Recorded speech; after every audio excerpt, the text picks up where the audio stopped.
ಎಲ್ಲರಿಗೂ ನಮಸ್ತೆ ಕರ್ನಾಟಕ ಚರಿತ್ರೆಯ ಮತ್ತೊಂದು ಸ್ಥಳಕ್ಕೆ ನಿಮ್ಗೆಲ್ಲ ಸ್ವಾಗತ. ನಾನು ಈ ದಿನ ಬಂದಿದ್ದೀನಿ ದೊಡ್ಡಬಳ್ಳಾಪುರ ತಾಲೂಕಿನ ತೂಬ್ಗೆರೆ ಹೋಬಳಿಯ ಘಾಟಿ ಸುಬ್ರಹ್ಮಣ್ಯ ದೇವಸ್ಥಾನಕ್ಕೆ. ಈ ದೇವಸ್ಥಾನದ ಚರಿತ್ರೆ ಕೇಳ್ತಾ ಇದ್ರೆ ಮೈ ರೋಮಾಂಚನಕಾರಿ ಆಗತ್ತೆ.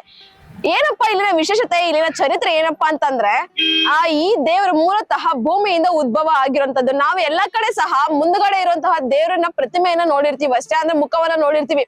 ಆದ್ರೆ ಇಲ್ಲಿ ಒಂದು ಆಶ್ಚರ್ಯ ಆಗುವಂತ ಸಂಗತಿ ಏನಂದ್ರೆ, ನಮಗೆ ಮುಂದೆ ಫೇಸ್ ನೋಡಿದಾಗ ಘಾಟಿ ಅಂದ್ರೆ ಸುಬ್ರಹ್ಮಣ್ಯ ಸ್ವಾಮಿಯ ಭಾವವನ್ನ ನಾವು ನೋಡ್ಬೋದು, ಮುಖವನ್ನ ನಾವು ನೋಡ್ಬೋದು. ಅದೇ ಆ ಒಂದು ಸುಬ್ರಹ್ಮಣ್ಯ ಸ್ವಾಮಿಯ ಹಿಂದಗಡೆ ನೋಡಿದಾಗ, ಅದು ಕನ್ನಡಿಯಲ್ಲಿ ನೋಡಿದಾಗ ಸಾಕ್ಷಾತ್ ನರಸಿಂಹ ಸ್ವಾಮಿಯ ದರ್ಶನವನ್ನ ನಮಗೆ ಮಾಡಿಸಲಾಗುತ್ತೆ. ಒಂದೇ ಕಲ್ಲಿನಲ್ಲಿ ಎರಡು ದೇವರುಗಳ ಒಂದು ಅದ್ಭುತವಾಗಿರುವಂತಹ ದರ್ಶನವನ್ನ ಪಡ್ಕೋಬೇಕು ಅಂದ್ರೆ ಈ ಸ್ಥಳಕ್ಕೆ ನಾವು ಬರ್ಲೇಬೇಕು. ಈ ಸ್ಥಳಕ್ಕೆ ಸುಮಾರು 600 ವರ್ಷಗಳಿಗಿಂತಲೂ ಹೆಚ್ಚಿಗೆ ಇರುವಂತಹ ಇತಿಹಾಸವನ್ನ ಹೊಂದಿದೆ. ಇಲ್ಲಿಗೆ ಸಾವಿರಾರು ಸಂಖ್ಯೆಯಲ್ಲಿ ದಿನೇ ದಿನೇ ಜನ ಸಾಗರ ಹರಿದು ಬರ್ತಾನೆ ಇರುತ್ತೆ ಅಂತಾನೆ ಹೇಳ್ಬೋದು. ಈ ಹಿಂದೆ ನೋಡ್ದೋದಾದ್ರೆ ನಾವು ಘಾಟಿಯನ್ನ ಒಂದು ಹೆಸರನ್ನ ಕೇಳಿರ್ತೀವಿ, ಬಟ್ ಇಲ್ಲಿಗೆ ಬಂದ ಏನಪ್ಪಾ ಅಂದ್ರೆ ನಿಮ್ಮ ಮಕ್ಕಳ ಮುಡಿ ಕೊಡೋದಾಗಿರ್ಬೋದು, ಅಥವಾ ಏನೋ ಒಂದು ನಾಗದೋಷ ಆಗಿರ್ಬೋದು, ಅಥವಾ ಏನೋ ಒಂದು ಕಾರ್ಯಗಳ ಸಿದ್ಧಿಯನ್ನ ಮಾಡ್ಕೊಬೇಕು ಅಂದ್ರೆ ಇಲ್ಲಿ ಬಂದು ಏನೋ ಒಂದು ಹರಕೆ ಹೊತ್ಕೊಳ್ಳೋದು ಖಂಡಿತವಾಗ್ಲೂ ಇಲ್ಲಿ ನೆರವೇರುತ್ತೆ ಅಂತ ಹೇಳ್ತಾ ಇದ್ದಾರೆ. ಸೊ ಇನ್ನಾಕ್ ತಡ ಮಾಡ್ತಾ ಇದೀರಾ, ಇದ್ರ ಬಗ್ಗೆ ಇನ್ನಷ್ಟು ವಿಷಯಗಳನ್ನ ಇಲ್ಲಿರುವಂತಹ ಭಕ್ತಾದಿಗಳ ಹತ್ರ ಮಾತಾಡ್ಸಿ ನಾನು ಹೇಳಿಸ್ತೀನಿ, ಬನ್ನಿ.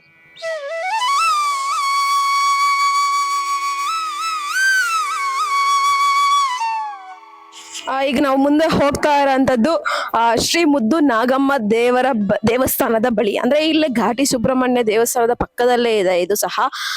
ಇಲ್ಲಿ ಎಲ್ಲ ಒಂದು ನಾಗ ದೇವತೆಗಳ ಪ್ರತಿಮೆ ಆಗಿರ್ಬೋದು ಅಥವಾ ಕಲ್ಲನ್ನ ಆಗಿರ್ಬೋದು ಇಲ್ಲಿ ಅಂದ್ರೆ ಇಲ್ಲಿ ಒಂದು ಪೀಠವಾಗಿ ಇಟ್ಟು ಅಲಂಕರಿಸಿದ್ದಾರೆ.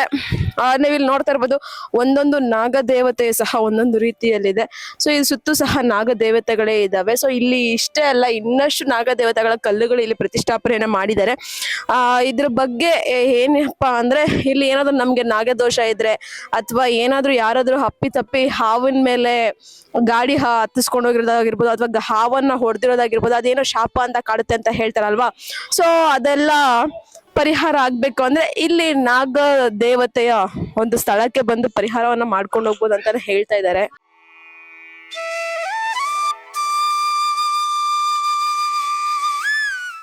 ಈಗ ಇಲ್ಲಿ ನೀವು ನೋಡ್ತಾ ಇರೋದ್ರೆ ಮೈನ್ ಟೆಂಪಲ್ ಅಂಡ್ ಅಲ್ಲಿ ಹುತ್ತ ಸಹ ಇದೆ, ಅಲ್ಲಿ ಸೀರೆಯನ್ನ ಸಹ ಹಾಕ್ತಾ ಇದಾರೆ.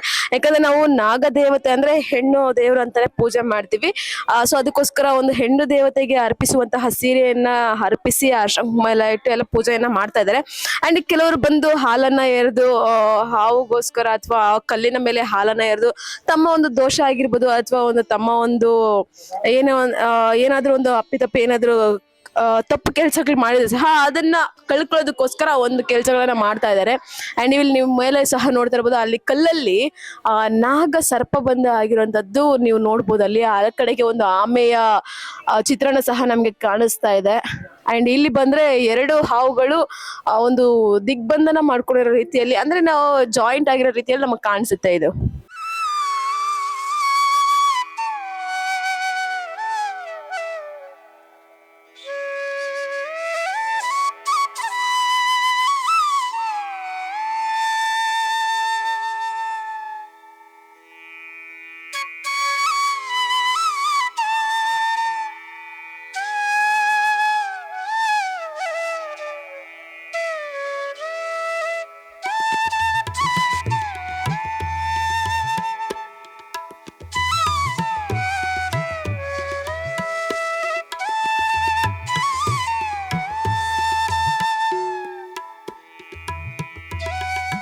ನಾವು ದೇವಸ್ಥಾನವನ್ನ ನೋಡ್ಕೊಂಡು ಇನ್ನ ಡೌನ್ ಬರ್ತಾ ಇದ್ದ ಹಾಗೆ, ಸೊ ಇಲ್ಲಿ ರಾಗಿ ಮರ ಮತ್ತು ಬೇವಿನ ಮರ ಕೆಳಗಡೆ ಸಾಕಷ್ಟು ನಾಗ ದೇವತೆಗಳ ವಿಗ್ರಹಗಳು ನಾವಿಲ್ಲಿ ಕಾಣ ಸಿಗ್ಬೋದು.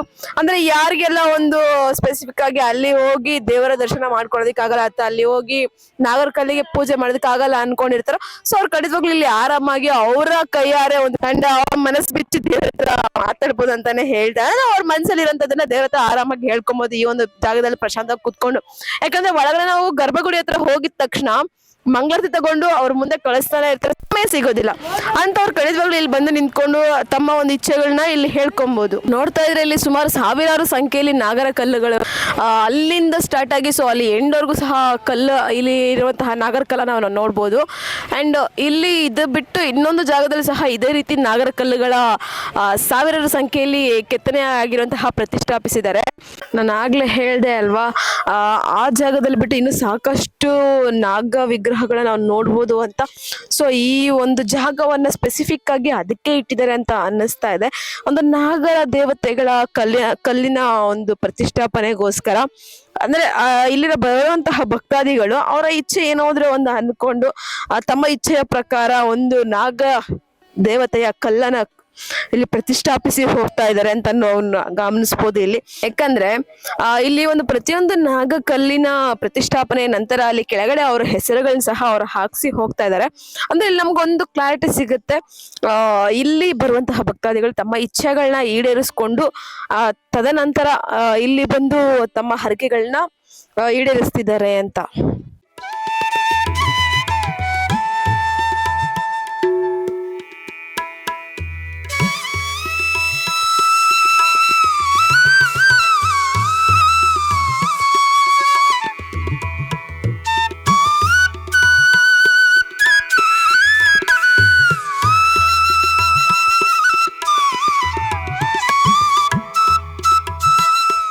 ಒಂದು ಹೇಳ್ಬೋದು, ಅದರಲ್ಲಿ ಗಲೀಜು ಹಾಕುವಂಥದ್ದಾಗಿರ್ಬೋದು, ತಿಂದು ಪ್ಯಾಕೆಟ್ಸ್ ಎಲ್ಲ ಹಾಕೋದಂಥದ್ದಾಗಿರ್ಬೋದು, ಈ ಥರ ಮಾಡ್ತಿದ್ದಕ್ಕೋಸ್ಕರ ಟೋಟಲ್ ಆಗಿ ಕಲ್ಯಾಣಿಯನ್ನು ಕ್ಲೋಸ್ ಮಾಡಿದ್ದಾರೆ. ಬಟ್ ಈಗ ನಾವು ತೋರಿಸ್ತಾ ಇದೀವಿ, ಬಟ್ ಕಲ್ಯಾಣಿಯಲ್ಲಿ ನೀರು ಎಷ್ಟು ಮಟ್ಟಿಗೆ ಇದೆ ಅಂತ ನಿಜಕ್ಕೂ ತುಂಬಾ ಒಂದು ಮೇಲ್ಮಟ್ಟವರೆಗೂ ಕಲ್ಯಾಣಿಯಲ್ಲಿ ನೀರು ನಮಗೆ ಕಾಣಿಸ್ತಾ ಇದೆ.